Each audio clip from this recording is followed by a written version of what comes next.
Just my thoughts about the FA-50 Block 15 and Block 20 for the Philippines, July 2022. Please like and share the video, and subscribe to the channel. This is the third video in the series about my thoughts on fighter aircraft that are being offered to or considered by the Philippines, and here I will be sharing my thoughts about the FA-50 Block 15 and Block 20. As usual, just a disclaimer, these are just my opinions based on the facts that I am able to gather on my own at the time that this video is made. As always, I will be putting links in the description showing where I got some of the information that I used on this video. When the Philippine Air Force bought its first batch of FA-50 aircraft, they really saw it more as an advanced trainer, or a lead-in fighter trainer. However, if they are going to buy more as they publicly said they are considering doing, then I don't think they will be using these additional aircraft as advanced trainers anymore since they have those already. I think they will likely use these as light combat aircraft or LCA instead, and therein lies the problem, as coming out of the factory, the FA-50 is a pretty mediocre light combat aircraft. I think this is in part because it was designed initially and mainly as an advanced trainer, with combat capability only as a secondary role. And also I think it is because the American company Lockheed Martin, who co-developed the aircraft, may be intentionally delaying its development as a combat aircraft so it won't compete with their F-16 fighter aircraft. As I have previously tackled in a couple of videos before, the current available version of the FA-50 is the Block 15, which only has a few improvements in terms of weapons and equipment compared to our FA-50PH aircraft. Among the most worthwhile improvements for me with the Block 15 would be the capability to use laser-guided bombs and tactical reconnaissance pods.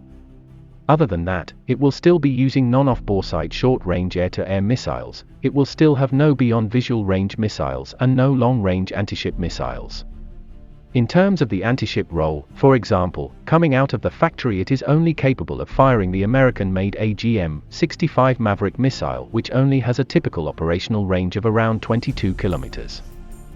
There are some defense companies who are offering to integrate much better weapons into the FA-50, but as I mentioned before, I do have some questions about it. I am not that familiar about these integrations, but I think these definitely will require a change in the software that the aircraft is using, and maybe even some hardware changes or additions. If so, how will the software change be made? Will this be implemented to all software for all affected aircraft in the next update? Or will it be on a case-to-case basis where the changes will only be made as needed? If so, will this be made for free if we buy the weapons, or will an additional charge be made for that on top of the cost of the weapons? And how will the pricing be? Will it be per aircraft per weapon system, or will it be like sort of a package deal? More importantly, for brand new aircraft, will the changes be made before their delivery without voiding the warranty? If so, then no problem, if we sign the contract for the FA-50 Block 15 on say this year and pay any additional fees for the integration as needed, then by 2024 we will start getting FA-50s with high off-boresight, beyond visual range and long-range anti-ship missiles. However, if integrating these additional weapons will void the warranty of the aircraft, then that will complicate the schedule for them.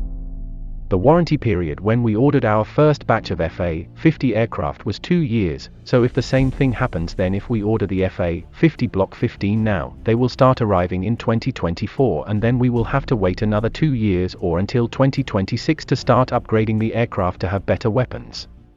The next development of the FA-50, which is the Block 20, will have high off-boresight and beyond visual range missiles already integrated into it from the factory.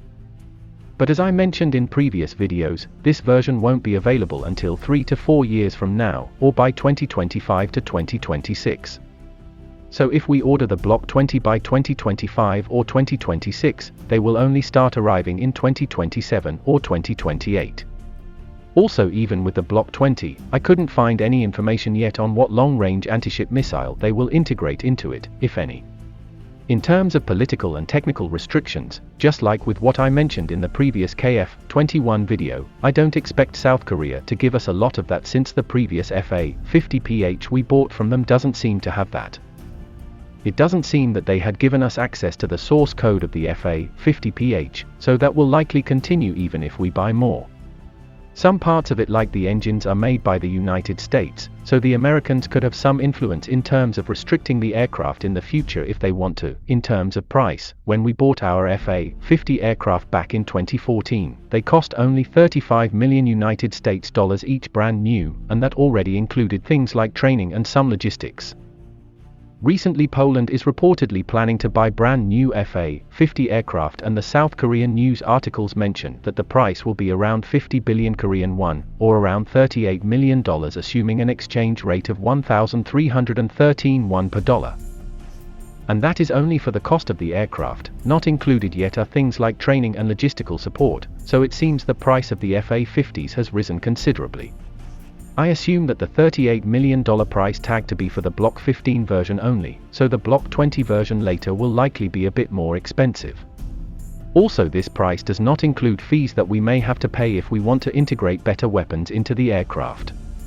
In terms of availability, there aren't that many new buyers of the FA-50 yet as of now. And the South Korean Air Force even allowed the reallocation of some of their orders to Poland, so they could start receiving aircraft as soon as by next year of 2023. So I think that if we are to buy the Block 15 now, we will still be able to start getting the aircraft 2 years later by 2024, especially if we won't be buying a lot of them. To summarize, I think the FA-50 Block 15 is available quickly but is a pretty mediocre combat aircraft as it is now. Integration of better weapons and equipment are available for it. But there could be complications about it in terms of price and scheduling. Its price also seems to have risen considerably compared to the FA-50PH, but still reasonable, at least for me.